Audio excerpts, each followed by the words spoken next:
and we're here today to prove it.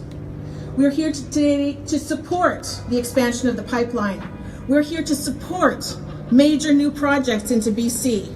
We're here to support major injections of money and jobs into BC's economy.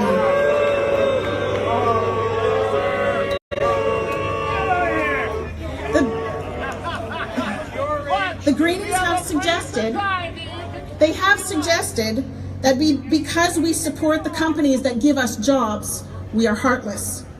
The Greenies have suggested that because we support the kinds of projects that keep BC competitive in a world market, we are traitors.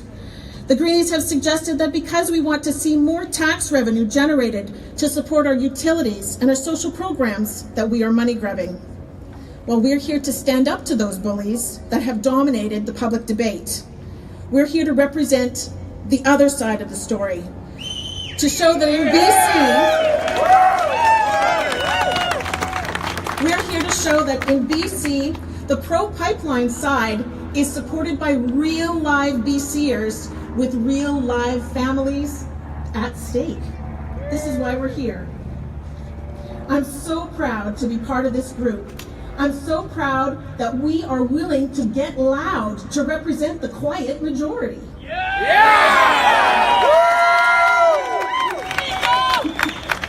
And I'm very pleased to present an outstanding lineup of speakers. We have people who have come to us directly from the oil patch. We have people who will be speaking about the research that has happened on behalf of why we're here, and we even have a few politicians, but we'll let them speak too, I think. First up is Stuart Muir. He is the Executive Director of Resource Works. Resource Works is a non-profit-based organization in Vancouver. They bring together people for respectful, fact-based dialogue on responsible resource development. And here's Stuart. Thanks, Melissa. Great national anthem rendition. Thank you, Melissa. Terrific crowd here. And, whether you've come from down the street, I know some people live downtown or around Vancouver, or you've driven through the night. Who drove through the night listen to that. And you'll be driving back through the night tonight. I hear some of you. Thank you for being here, however you've gotten here, wherever you've come from. I would like to draw your attention to my left, to your right here, up on this roof here. That's a grass roof on top of the conference center. It's an amazing piece of architecture.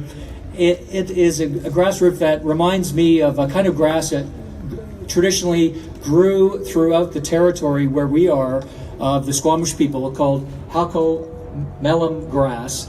It became such an important grass in culture that the name of the Squamish people's language assumed that name.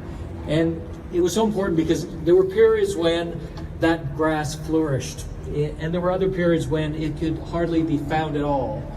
And when it flourished, the people flourished too. But when it didn't grow, the population would dwindle.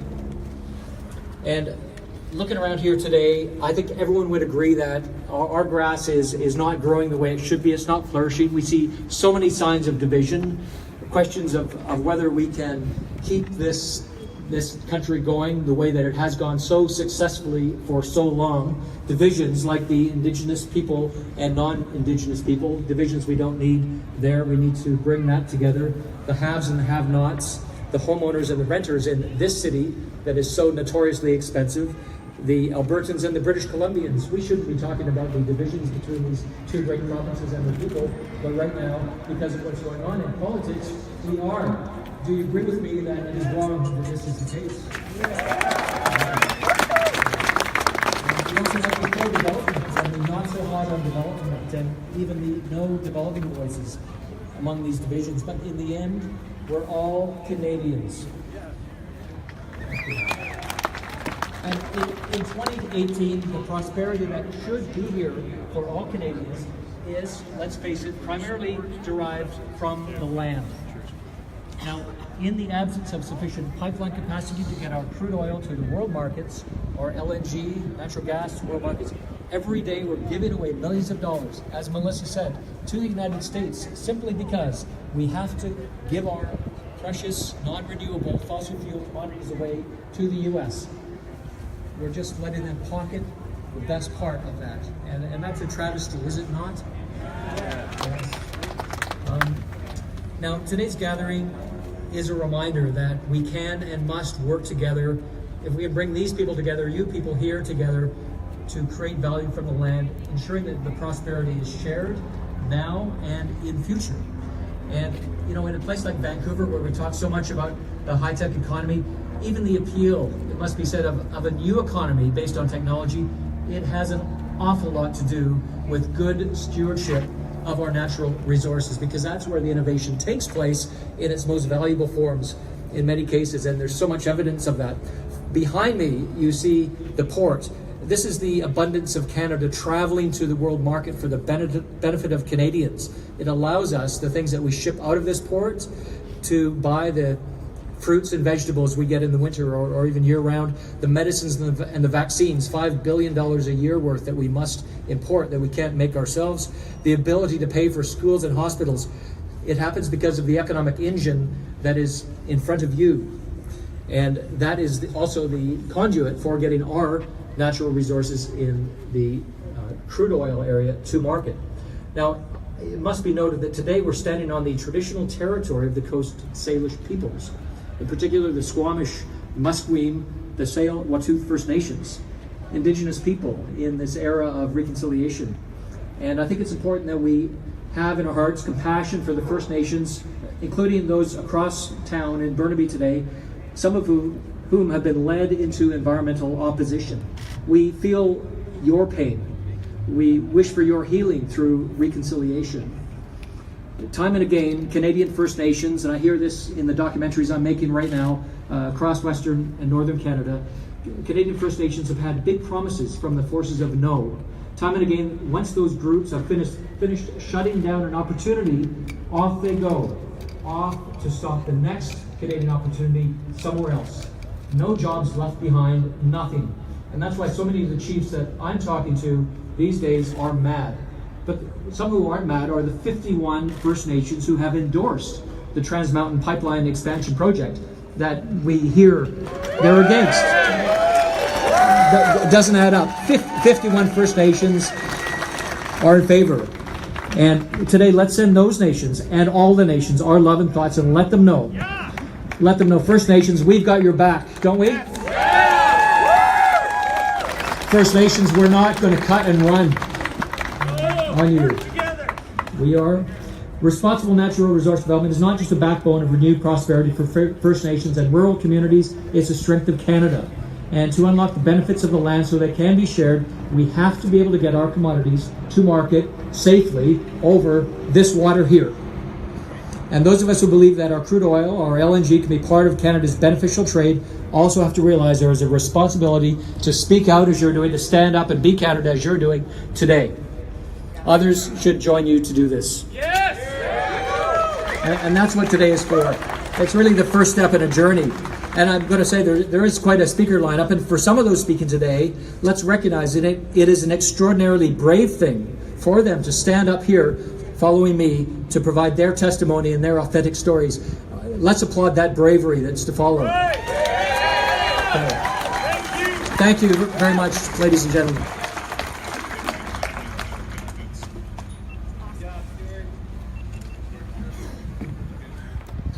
Our next speaker today, we know that this issue crosses the border between BC and Alberta, and that Alberta is just as concerned about the completion of the pipeline as we are in BC. Here now is Prasad Panda, who is an MLA in Alberta and is also Alberta's energy critic. He's working hard with Calgary and Alberta business leaders on ideas to improve our economy across the country. I'm happy to introduce Prasad.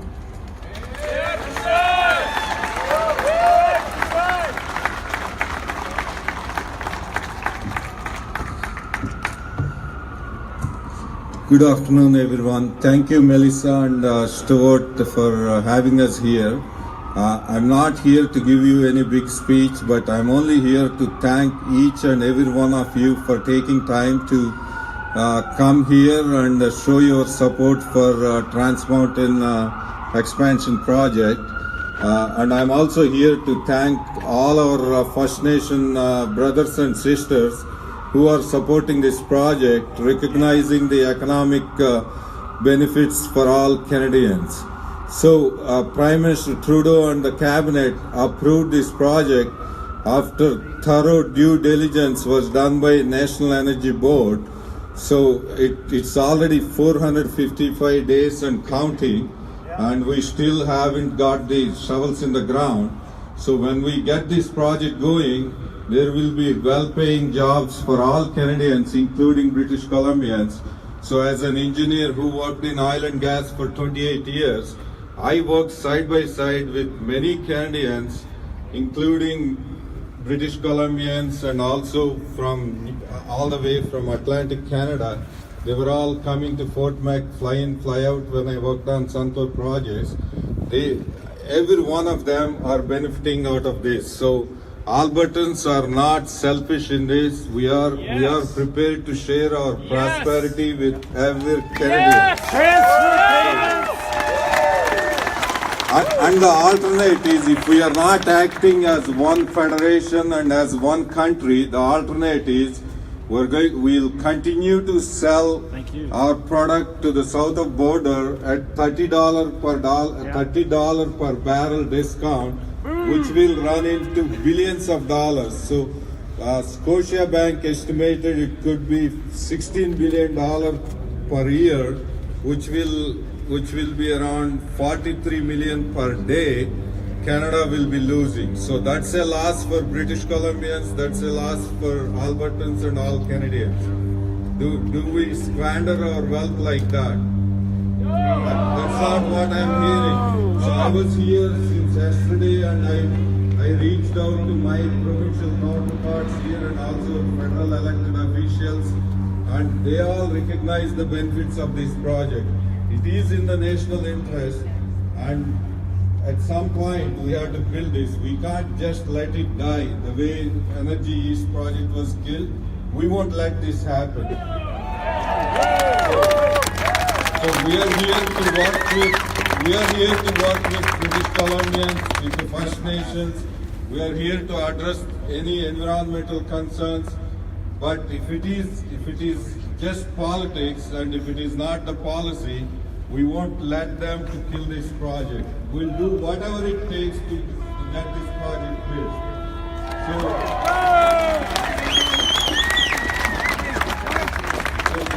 there are so many other speakers today. You will hear from them the benefits of this project. And I don't want to repeat that, but as I said, I'm just here to show my support, my caucus and my party support, and also we are here to thank the British Columbians and the First Nations for supporting this project. Thank you and have a great day.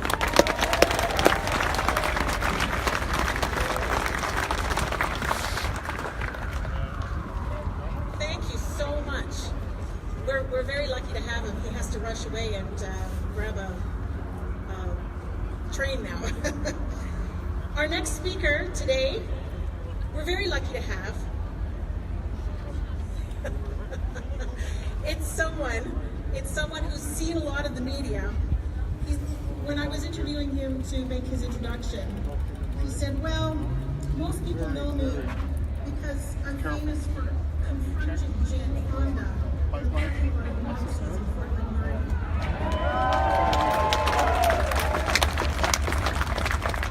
He also has a first hand in the business we're talking about because his home burnt down in the fires in Fort McMurray.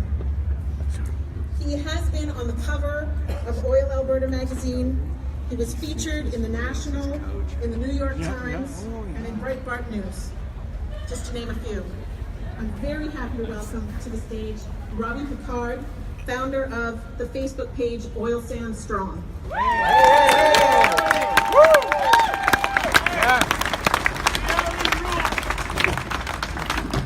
Hi, I wrote my introduction, but she already covered that, so that's going to make my speech a little bit shorter, so that's not too bad.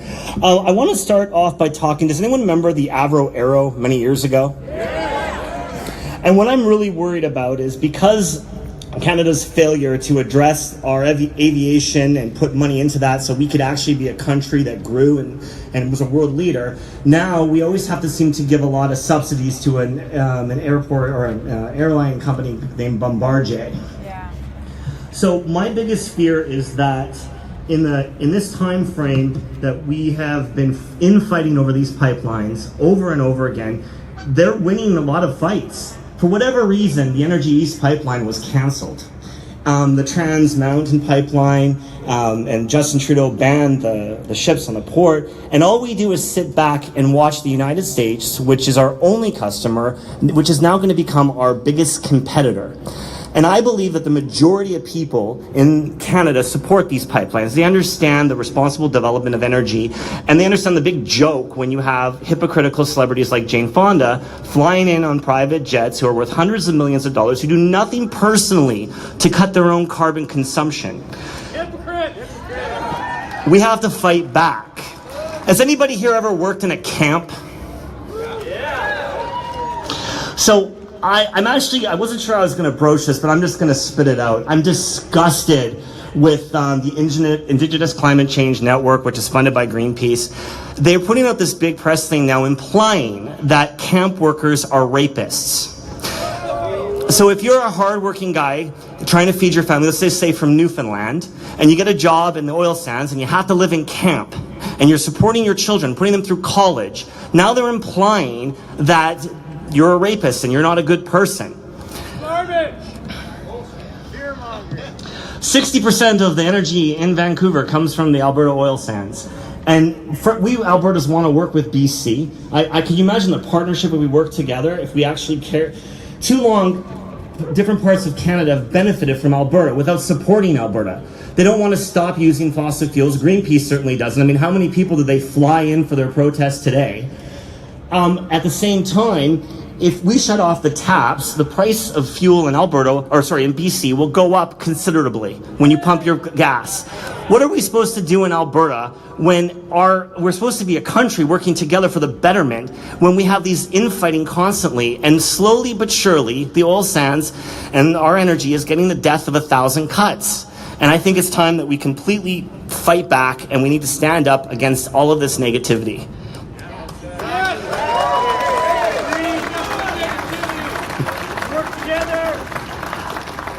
So what I'm asking everyone to do today is the silent majority needs to stop being silent. And we need to stand up against these hypocrites far more vocally. So Leonardo DiCaprio came to Fort McMurray, and I did a lot of posts about that.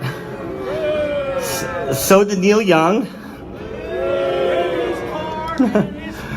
But Jane Fonda was a little bit different. Because, and I'll tell you why, and this is what I want everyone to start doing. It's easy for them to, and it was really funny, I'll talk about Leo. I was walking my dogs by the Fort McMurray airport, and I remember looking up and I saw this jet. And I mean, there's a lot of very wealthy people in Fort McMurray who have jets, just to be clear. And to be really honest, the majority of them are First Nations, very successful. There is no separation in the oil sands between First Nations and industry. Most of the contractors are all First Nations. Now, the Fort McKay First Nation, as well as the Mikisew, have a $500 million stake in Suncor. So First Nations are the oil sands. So, but when I was walking my dog, Leonardo flew in, and it must have been a Gulfstream jet. He landed, and I remember saying, whoever has that jet has a lot of money. So what difference with Jane Fonda is that I caught her right there at Moxie's, and I asked her two simple questions. I said, hey, are you aware that Chief Jim Boucher from the Fort McKay First Nations, they've just invested $250 million in the oil sands. I also pointed out that there's the Northern Aboriginal Business Association has 289 members. These are First Nation-owned businesses that employ white people, regular people, immigrants. Fort McMurray is sort of a melting pot of everybody. And we all get along, and there's not a lot of division. And it's all because of the oil sands. And her handlers, she ran away. It was a simple question. She could have said yes, no, or told me off. They ran away. I don't think these celebrities have any intelligence at all. And I think that they simply are puppets and we need to stand up to them and call them out while they're here and show them that they can no longer walk on Canada, they can no longer walk on our industry. So, thank you.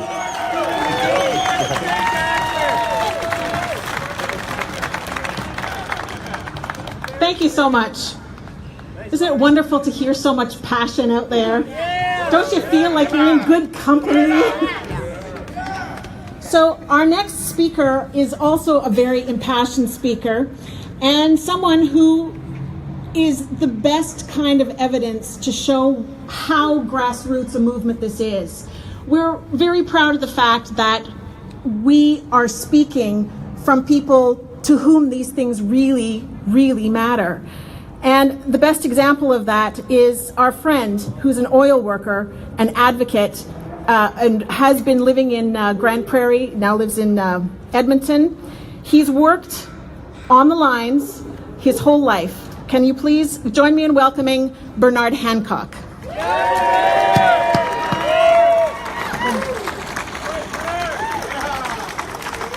There we go. Thank you.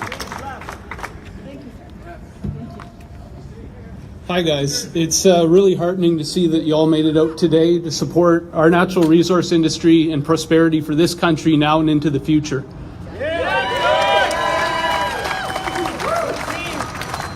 Now I want to ask you, what type of Canada do you envision for yourself down the line? Do you want a prosperous, free country? Because we often talk about environmental sustainability, and I'll get to that in a second, but do we ever talk about economic sustainability? Nope. Right now, my parents are getting older. They're nearing 70 years of age, and I'm wondering, are they going to get looked after in their old age? I have a baby niece. I'm wondering, is she going to go to schools that are well-funded with good teachers? Is she going to get a good education and have a job for her to maintain a good quality of life? To have a better life than her parents had, to raise a family, to do all the things that make life worthwhile, that make life worth living. Well, I'll tell you, in my experience, outside of work in the oil and gas industry, I never found any line of work that was able to give me a paycheck that gave me dignity, where I could save money, get ahead, make my parents proud, and feel like I was making a difference, I was getting ahead. Oil and gas gave that to me. And I'm from Vancouver, just so you guys know. Over there in North Vancouver, I grew up there. I lived there till I was 18. And it's a terrible fallacy to believe that those of us who work in this industry don't care about the environment. We care about it more than pretty much anyone out there, and we perform our jobs to the highest standards in due diligence of safety and environmental sustainability. But this issue, it's so hard to argue about because there's so much misinformation that gets put out there. And you guys know that a lie travels halfway around the world before the truth is laced up its shoes. And we're always on the defensive making excuses. You know, I understand the concerns that British Columbians have regarding oil transport and the increased tanker traffic in that inlet. But every tanker that goes into that inlet, I see oil that didn't have to travel down the Fraser River by rail car. I used to live in Quebec. I was near Lac-Mégantic during the Lac-Mégantic disaster, which killed around 45 people.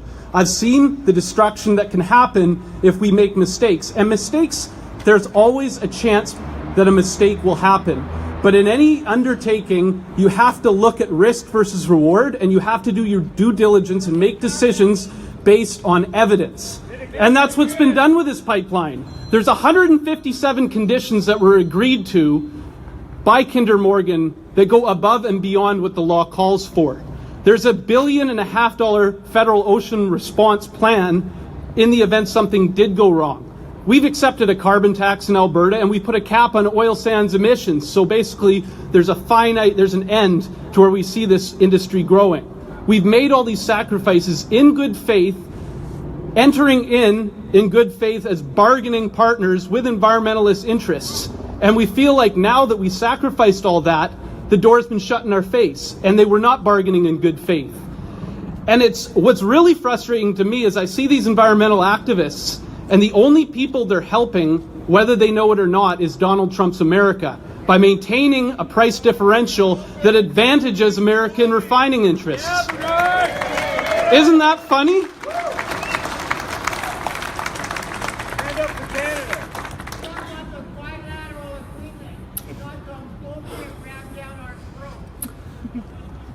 We want a future where people have opportunities. We want a future where we're leading the world in environmental stewardship, where we're leading the world in looking after workers' health and safety. But if we just say that we're going to shut it down, we're going to end it, we're going to keep it in the ground today, what sort of future are we moving towards? No future at all. I've been doing this for a year and a half, 2 years now, and it's getting to the point where you realize that the case has been made. We don't need to make the case anymore. The time is up for decision makers to make the decision to go ahead, to give certainty to investors that Canada is open for business, so that we can move forward with a sustainable economy. We can move forward doing our jobs the way we know best, where people can go to work, know that at the end of the day, they're going to come home safe and with a good paycheck in their pocket. They know they have a good future down the line. And I think that's what this industry gives us. And that's why I've always supported it, and I stand behind it 100%. And I'm not making any apologies anymore for our oil and gas industry. And it's time we all stop. Now, here's what we need from you people. It's good to talk on the internet. It's good to show up to rallies. But we also need you to join political parties. We need you to get active. We need you to make the case around your dinner table. We need you to be not making any apologies and take the onus upon yourselves to be advocates for this industry and represent. Because we need this thing built, and if it doesn't get built, that means democracy and the rule of law no longer count for anything in this country. You guys, thank you so much for coming out today. And keep your head up and stay confident, because I think this is going to go through. I think we're going to see a result that we like. We just have to be confident and hold our head high.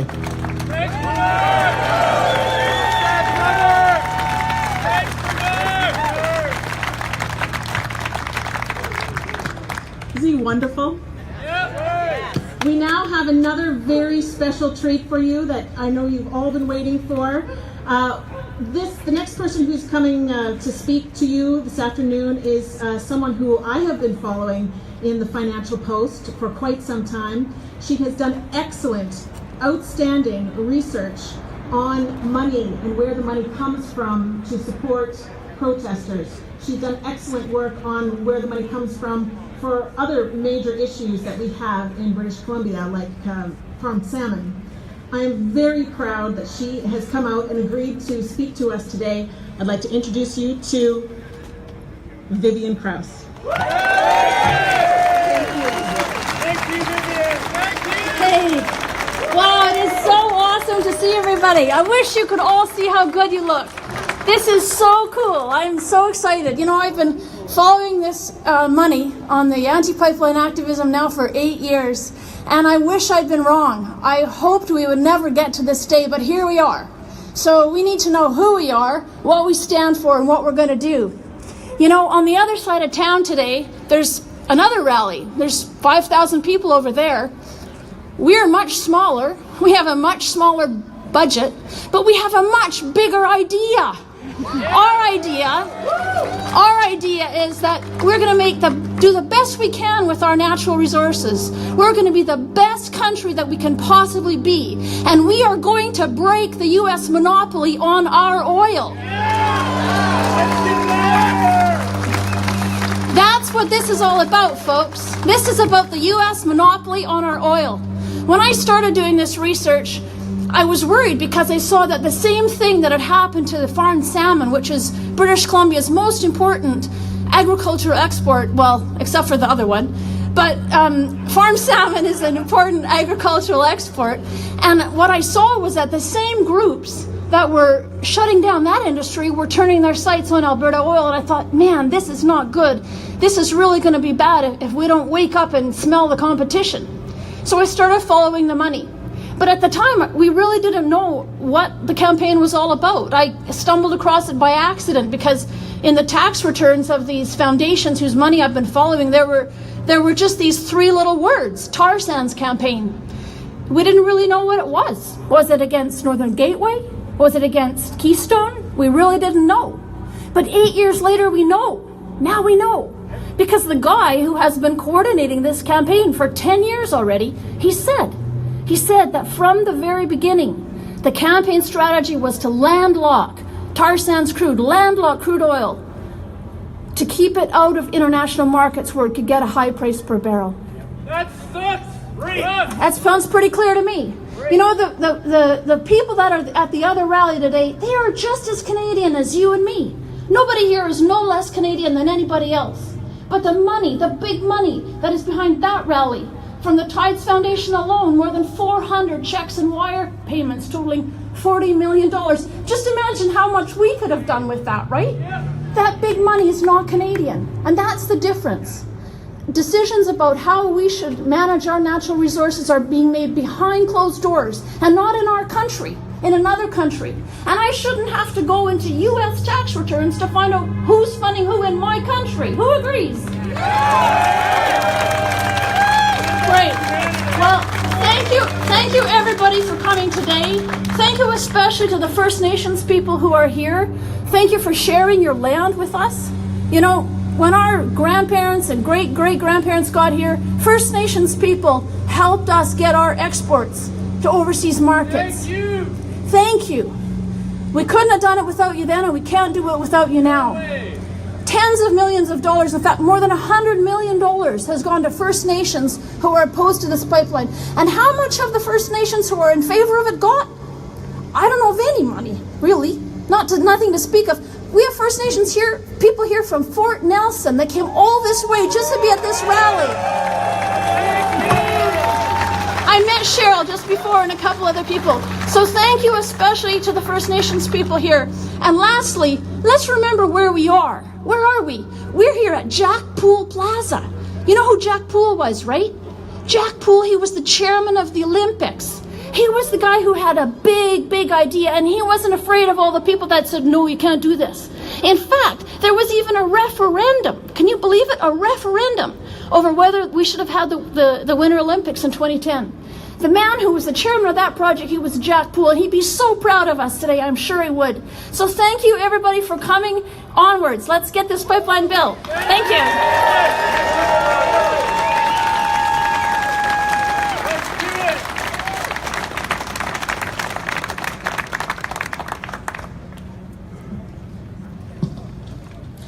Our next speaker, aren't we lucky?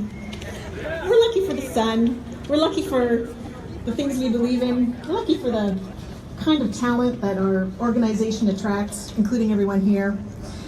Our next speaker is an advocate for taxpayers and common sense, is what he told me originally. He is the spokesperson for BC Proud and previously worked for the Canadian Taxpayers Federation, where he funded the nationwide Generation Screwed initiative. Today, he stands up for British Columbians, holding accountable those politicians who raise taxes, run deficits, or waste taxpayer dollars. I'm very proud to welcome Aaron Gunn. Yeah. Coming from that side, there you go.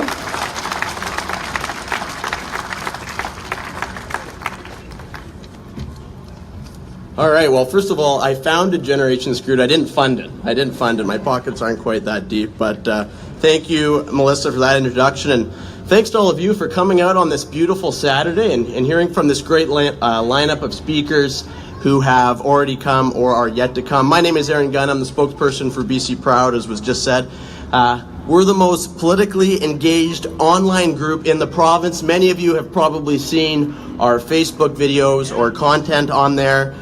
If not, or if you want to see more, you can check us out, facebook.com/BCProud. So what are we all about?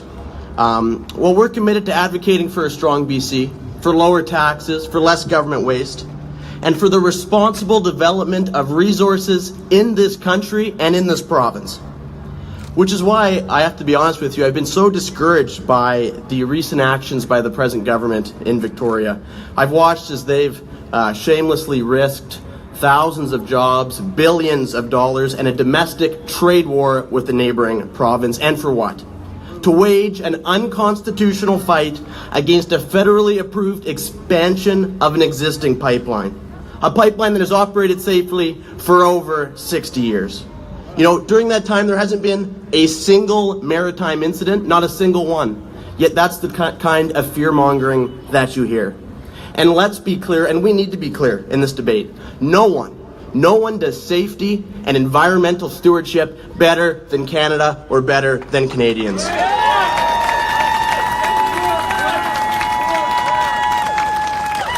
You know, As long as the world needs and demands oil to fuel our global economy and to make possible our quality of life, as much of that oil as possible should come from Canada.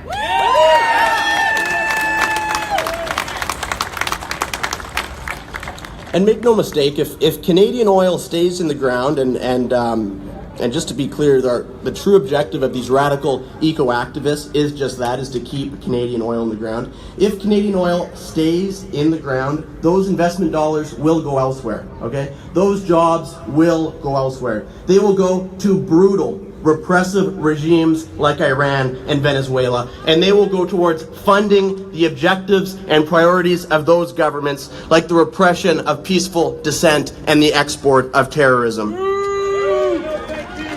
And that's nothing to say of what we have to lose, namely billions of dollars and thousands of jobs. Money that could be spent on important government services like healthcare, like education. Seniors, veterans. But, you know, it didn't used to be this way. The perpetual delays, the incompetence, the gross political malfeasance. We used to build things in this province, in this country. We used to get things done. You know, in the late 1800s, Canada was a pretty small country. We were divided by language. We had a much larger, more powerful neighbor to our south. Yet in that historical context, we completed what many consider to be this country's greatest political and engineering feat, the Canadian Pacific Railway.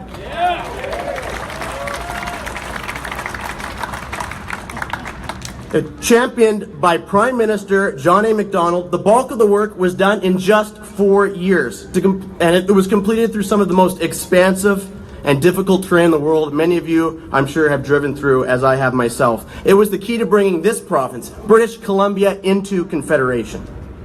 Yes. Now, stay with me here for a second, but can you imagine in the current political, cultural, and regulatory climate of today, if we tried, as a nation, to undertake a similar feat, a feat of similar magnitude? Or maybe look at it a different way.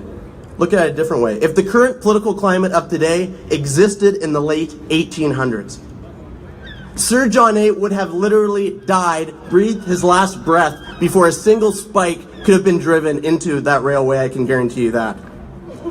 And now today, instead of pushing for economic development in this country, the majority of politicians seem to be actively plotting against it.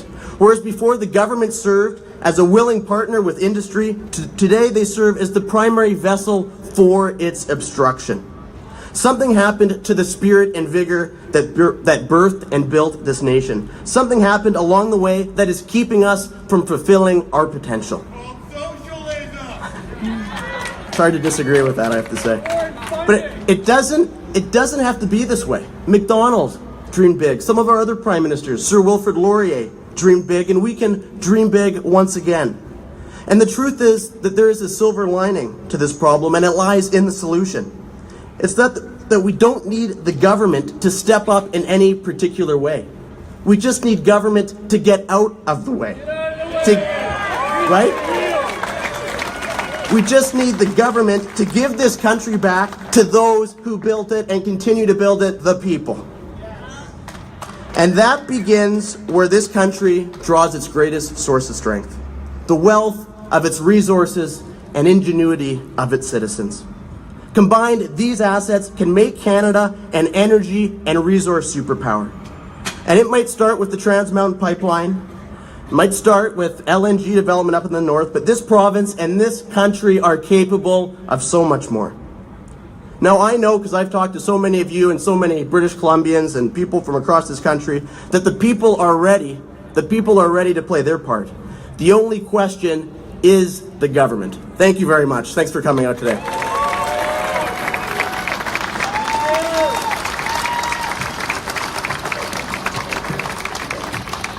The only question is government ready to play their part? An excellent question, because our very next speaker happens to be an MLA. He is the MLA for Skeena. Just before I introduce him, I almost forgot. We have a lot of social media that's being tweeted here that is coming into us in various ways. Just want you to know the hashtag Rally in Vancouver is the one that we're using for this event, and we'll probably continue using that for a little while longer. So if anybody is tweeting there, and I know you are, Thank you very much for that. Everything counts. Everything counts. Mr. Ellis Ross, our next speaker, is the past chief counselor for the Haisla Nation. He is now the MLA for Skeena, as I've said, and he goes every week into Victoria to fight for what's right. Can I introduce Mr. Ellis Ross?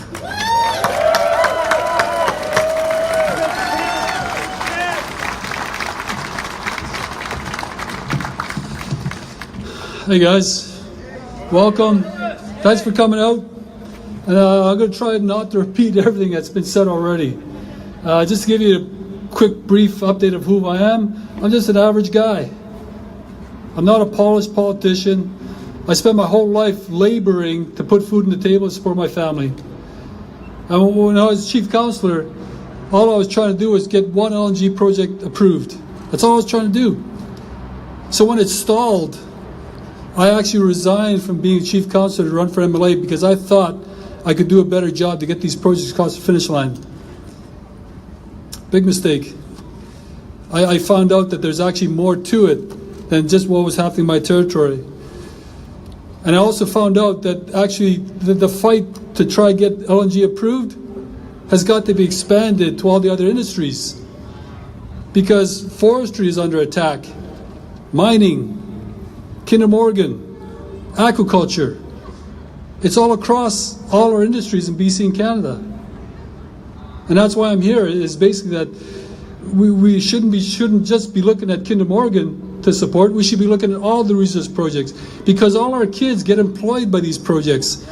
The revenues come from it, pay for the hospitals, the teachers, the schools, the hospitals.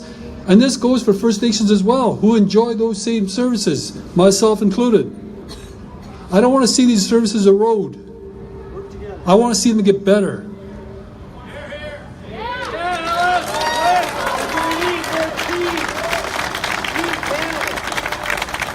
And in terms of the misinformation about how Canada's not doing it well, I did 13 years participating in environmental assessments in my band from the inside out in permitting.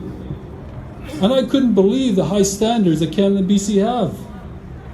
And now we're talking about even making it more difficult and doubly more expensive and more impossible to get through. I'm really concerned about where BC's heading. The people that are criticizing environmental assessments have never actually participated in one. Just for a First Nation to involve itself in environmental assessment takes a lot of money, takes a lot of commitment, takes a lot of knowledge that a lot of First Nations don't have, myself included. And why are First Nations getting involved in the first place? Because the Indian Act doesn't offer any solutions to the issues of poverty and unemployment and all the problems associated around that. And I do understand there's First Nations out there that don't support projects like what you're talking about today, whether by LNG, Kinder Morgan, forestry, which is fine. Maybe you don't need the employment for your members. Maybe you don't need the revenues that come from these projects. But there's a lot of First Nations of BC that need that first step into terms of getting out of dependence.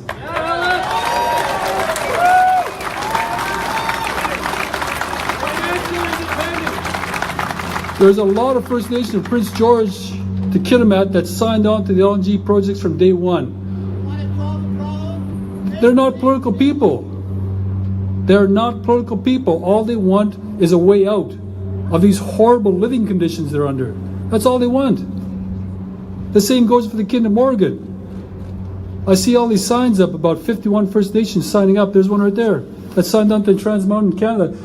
This is not a political maneuver. They are dealing with some of the most horrible situations in Canada. They're dealing with suicide. They're dealing with housing.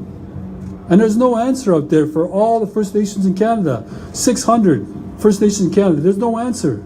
There's not enough money in the world to address all these issues First Nations are having.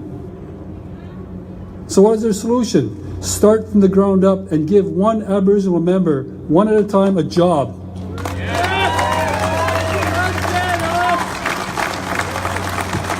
That is a proven method to get anybody out of poverty. Doesn't matter if you're First Nations or not, because it was proven in my territory by engaging with LNG projects and forestry. In terms of First Nations leaders themselves, I would love it if more would come up and stand up and speak to this. But the rest of Canada's got to understand how dangerous it is for a First Nations leader to get up here like this and speak to these issues. There's a lot of lateral violence towards First Nations in their own communities from other Aboriginal leaders. So these leaders, they're scared. And it's not about getting re-elected. They fear for their safety. They fear for their family's safety. Because this anti-development campaign is just going too far. It's threatening average people who just want to build a better life for their citizens. That's all they want.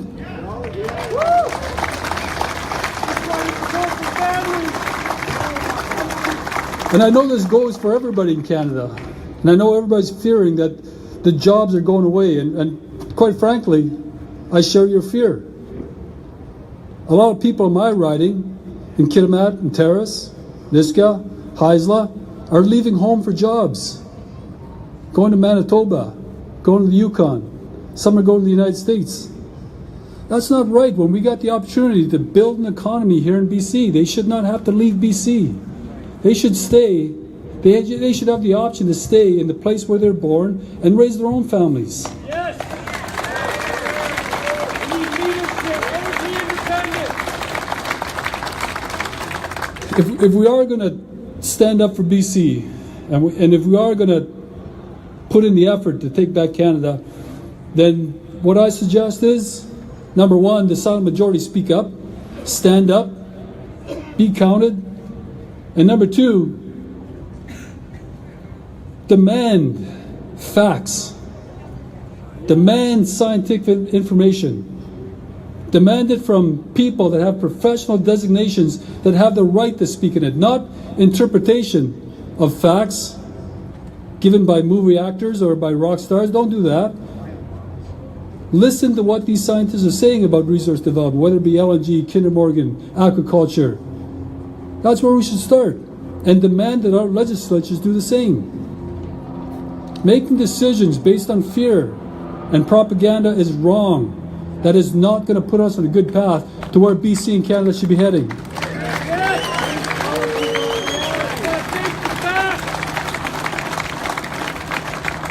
So I fully understand the risk I'm taking by coming out to a rally like this. And I fully understand the risk I'm taking by speaking out of this on Facebook and social media. I know there's a really good chance that I might not get elected again, which is fine. I'm going into this with my eyes wide open. I also understand that I've got a target on my back now from everybody. Environmentalists, activists, First Nation leaders. I know there's a target there. And for all those speakers that got up to speak today, they're in the same boat. But this will be much easier for leaders and spokesperson if more people show up and support these kind of people.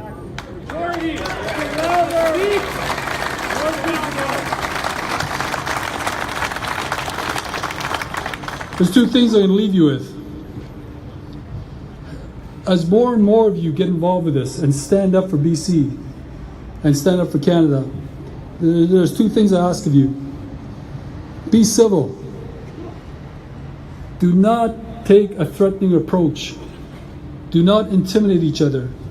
Do not intimidate fellow British Columbians, no matter what their stance is. Do not get provoked into violence. This is not about that. This is about all British Columbians exercising their freedom of speech. That's all it is.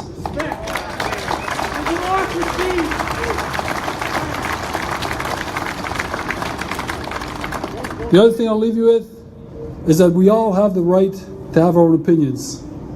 But there's going to be forces out there that will try even harder to divide us. We can have a difference of opinion. We can have that. But don't buy into the divide. Have good conversations. Make it two-way conversations, because ultimately we're all in this together. Thank you very much.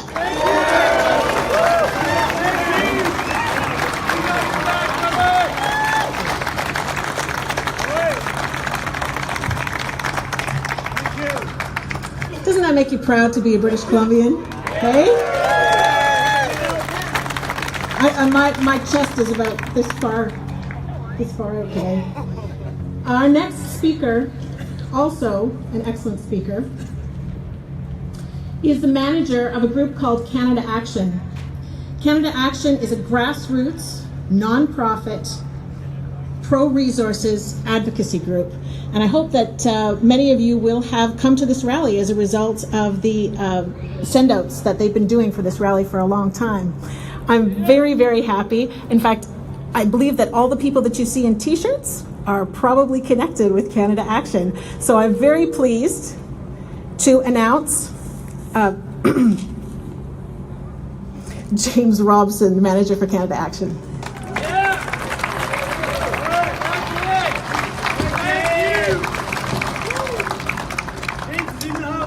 Hello, everybody. I would like to thank you all for coming out today. I'm going to make this brief as we have a few more excellent speakers to follow. First, I believe that events like these are a cornerstone of liberal democracies. It is incredibly important to show positive, active support for causes that we care about. And that's what I see today. The Trans Mountain Pipeline expansion is a project that I and many of you have identified as a cause that is of great significance. It is a pipeline that brings value to not just British Columbia and Alberta, but the rest of Canada. And this value is realized by one very important factor. It brings our oil to world markets, and it breaks us from the trend of only having one single buyer. And with one single buyer, we are price takers, subject to discounts and therefore subject to lost revenues. Revenue that could fund valuable social services, education, and prized research. The safety of Trans Mountain is one of the most studied, reviewed, and scrutinized projects in Canadian history. It has the approval of regulators, First Nations, and the federal government. But yet we still suffer from constant delays. And this worries me. It worries me because Canada has become unique among our peers, as we suppress one of our greatest resources. Argentina does not shutter its lithium reserves. Norway ensures that its natural gas gets to market. And even the United States, our buyer, is producing oil at a near all-time high. They are transitioning from our oil dependent to our greatest competitor, all the while having access to world markets. This is a world market that consumes 97 million barrels of oil a day, and it is increasing. Why is it that Canada, a country with an esteemed human rights record and environmental record, cannot fully participate in these markets? We should not only meet world demand, but we should displace oil coming from states that have inferior environmental and human rights practices.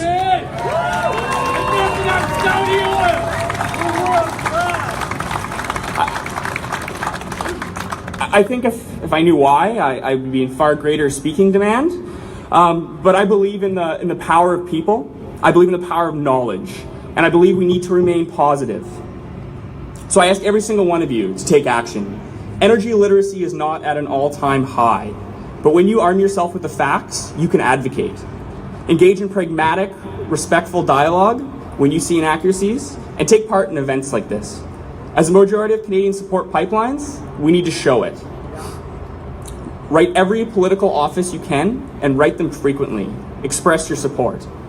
Because quite frankly, if Canadians do not stand up and advocate for our own prosperity, there is nobody else in the world who will. Thank you.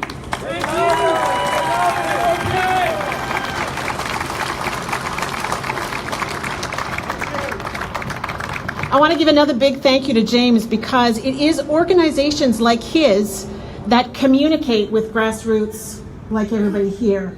We owe so much thanks for organizations like Canada Action, organizations like BC Proud, who get us together and let us know about events like this. This is why we come out, and so we owe them a great service, because this is the way that we can find our tribe, find the group that we belong with.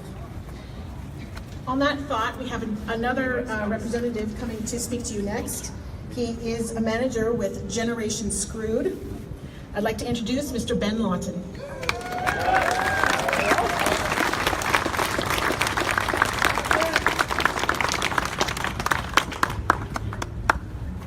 Wow, thank you all for coming today. Wow, what a privilege it is to be amongst such an energetic group of patriots. And among other honors, to be speaking amid the ranks of the great Stuart Muir, thank you for putting on this event, Ellis B. Ross, strong voice in this fight for freedom, and my mentor, my good friend, and founder of my organization, Aaron Gunn. He's around here somewhere. Thank you. My friends, we are Generation Screwed. We are the generation left with the bill. What bill? The bill of bureaucracy, regulation, the bill of overtaxation, of course, and frivolous government spending.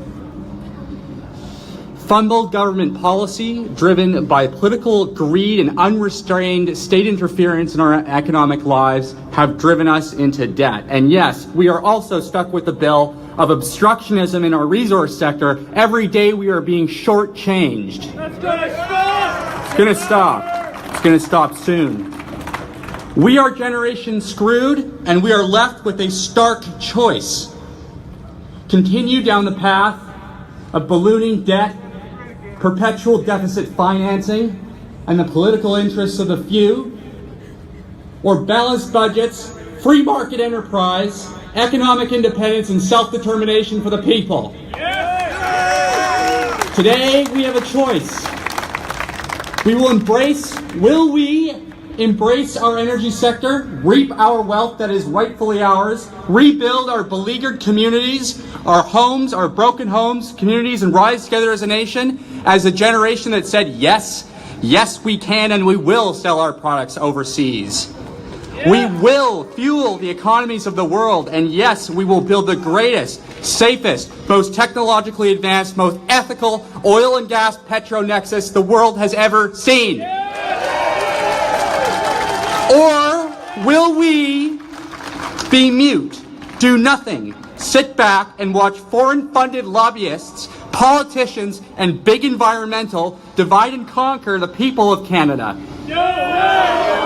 Exploit the plight and the despair of our most afflicted, of our most desperate in our society, our First Nations? No. That's what they do. They dance on the tears and the blood of our most affected people so that they can pursue their own private political agenda. It's wrong and it's going to stop. And we have so many good voices here who are going to dispel that myth. It's garbage! It's garbage. They ought to be sick of themselves. Or will we, as a nation, seize our rightful position in the world as an energy superpower because it's the right thing to do? No more Saudi blood oil. The great parliamentarian Edmund Burke once said that we have a contract with past generations, and we also have one with future ones, those yet to be born. I believe gathering here today is a testament to that contract. It tests it, its contents, its promise, and all of its obligations to future generations. The generation previous shattered that intergenerational compact. They spent their future. They made their decision. They mired our youth in $1.2 trillion of public debt. That's wrong! Politicians partied and spent frivolously while we got stuck with the bill. My friends, we will choose another path. For our generation and our generation's children and our children's generation. We won't let them, the political class, define our future any longer with their big spending plans. Kathleen Wynne, we don't want your policies. Gerald Butts, if you're looking, we don't want your policies. John Horgan, we don't want your sick eco policies. They give us nothing but energy poverty and they mire us in debt. They made their decision. We will not let them decide our future. We will set a different course, one of independence, one of technology, of science, of opportunity, sustainability, and self-determination for all Canadians. Yes! And in the spirit of our great confederation, this dream that is Canada, We will seize this national opportunity and we will prevail stronger, freer, and better than ever before. Your future and your freedom awaits you. It's yours. Take it. Thank you very much.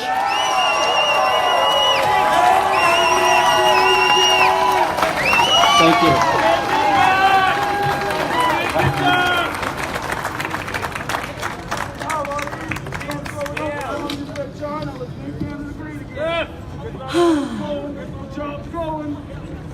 Our last speaker today, and I'm so sorry that we're coming to the end of our lineup of speakers, because it's been so much fun to be here. It's been so much fun to be among friends.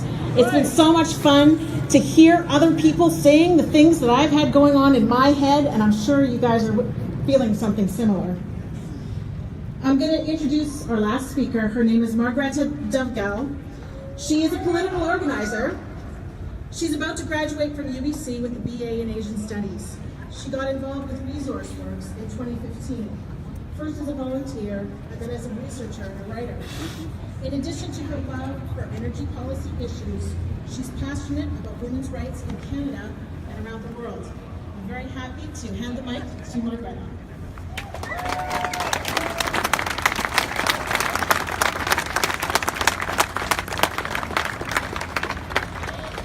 How's everyone doing? It's nice, bright and sunny today.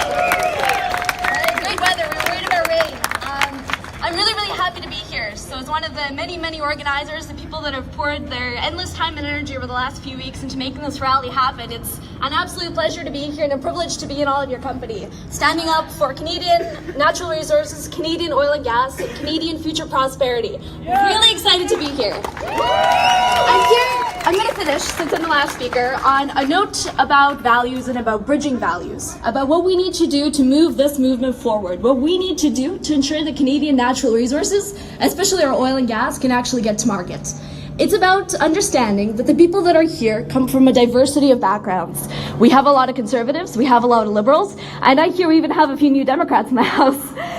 The great part for me is that when I got involved here 2.5 years ago with Resource Works, I was on campus. I was studying a whole bunch of different fields, really passionate about social progressive causes, and I still am today.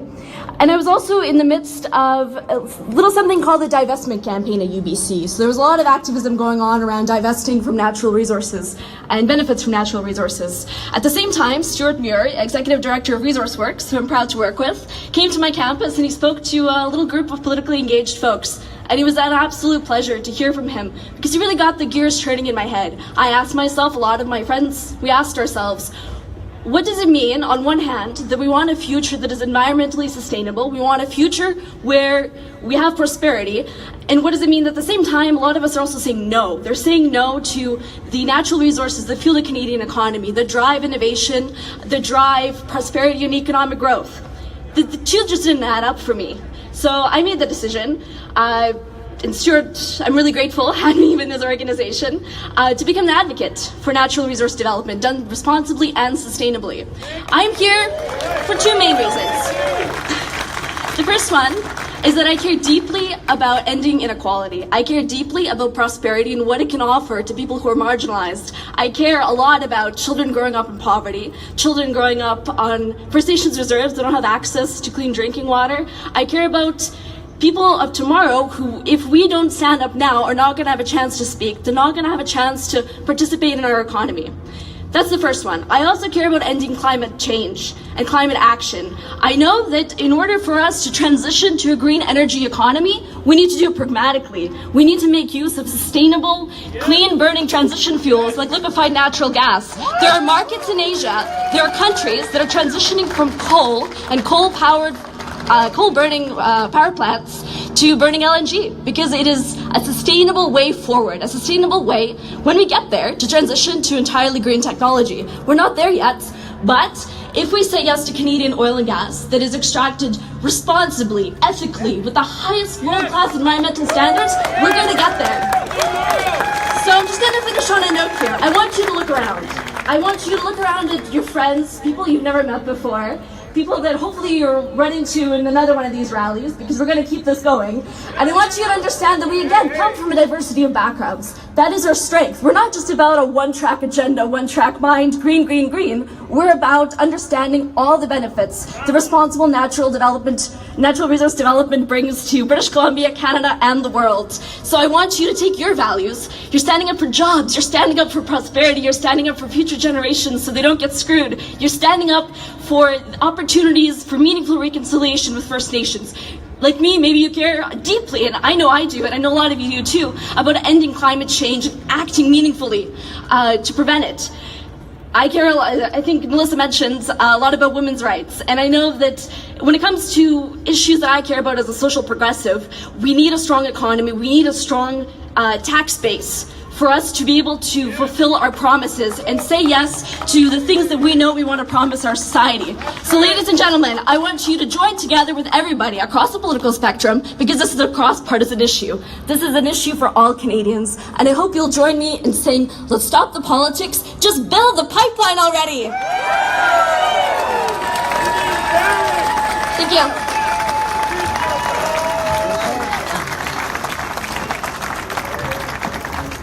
Okay, my heroes, how do you feel? Good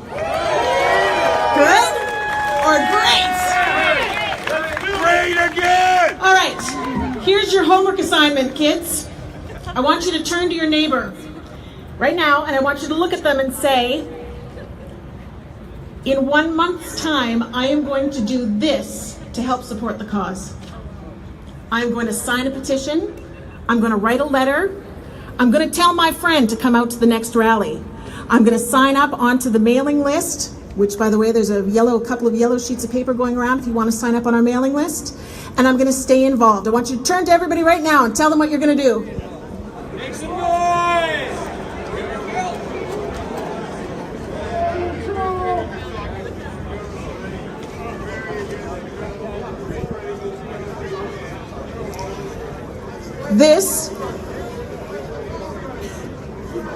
This, what you have just done,